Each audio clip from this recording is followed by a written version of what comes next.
తెలుగు సాహిత్య విస్తరికి స్వాగతం. నా పేరు డేగల అనితా సూరి. ఇవాల్టి కథా శీర్షిక ఎండమావి. ఈ కాలం కథ రమ్యభారతి త్రైమాసిక పత్రికలో ప్రచురింపబడింది. అమ్మా, ఇవాళే నా లాస్ట్ ఎగ్జామ్ ఆనందంగా అన్నాడు 7 ఏళ్ల చింటూ. అవునులే, బాగా చదువు మరి.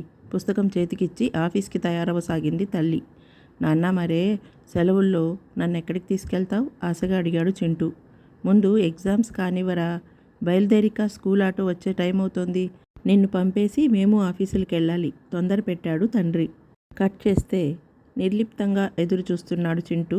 అమ్మా నాన్నలు ఆఫీస్ తర్వాత తనను తీసుకెళ్లడానికి వస్తారని. కారు సమ్మర్ క్యాంప్ ముందొచ్చి ఆగింది. చింటూ, త్వరగా రా, ఇంటికెళ్దాం పిలిచింది తల్లి కారు డోర్ తీసి. చింటూ కారులోకి కూర్చున్న తర్వాత కారు ఇంటికేసి వెళ్తోంది. చింటూ, అబాకస్ బాగా నేర్చుకుంటున్నావా? డ్యాన్స్, మ్యూజిక్, స్విమ్మింగ్ నీకు ఈ సెలవుల్లో బోలెడు నేర్పుతాం, సరేనా? చాక్లెట్ చేతికిచ్చింది తల్లి. కానీ అప్పటికే ఆశలు ఎడారిగా మారిన బాల్యంతో ఉరుకులు పరుగుల ఆటలు ఎండమావులవగా చేతిలోని ట్యాబ్లోకి చూపులు బంధించేశాడు చింటూ మరబొమ్మల.